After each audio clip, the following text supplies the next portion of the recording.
నిర్గమకాండం 14:15 నేను ఫరో వలనను అతని సమస్త సేనల వలనను అతని రథముల వలనను అతని గుర్రపు రౌతుల వలనను నాకు మహిమ తెచ్చుకొందును అనే మాట ఆనాడు ఇశ్రాయేలీల మధ్య ఈనాడు మన మధ్య నెరవేరింది.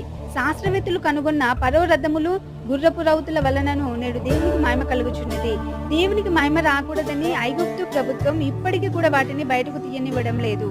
తీయబడిన కొన్ని వస్తువులు ఐగుప్తు మ్యూజియంలో ఉంచబడి ఉన్నాయి. ఈ రోజుల్లో శాస్త్రవేత్తలు జరుపుతున్న ప్రతి పరిశోధన కూడా బైబిల్ గొప్ప గ్రంథమని, సత్య గ్రంథమని రుజువు చేయుచున్నవే తప్ప బైబిల్ తప్పని ఏ శాస్త్రవేత్త కూడా నిరూపించలేకపోయాడు. అయితే కొందరు బైబిల్ నమ్మని వ్యక్తులు ఇది కట్టుకథ అని కొట్టిపారేస్తుంటారు.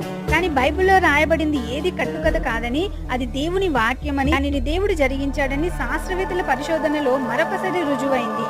శతాబ్దాల నుండి శాస్త్రవేత్తలు పరిశోధనలు చేస్తూనే ఉన్నారు. ఆ పరిశోధనల ఫలితమే దేవుడు మనకు మిగిల్చిన అద్భుతమైన ఆనవాళ్ళు.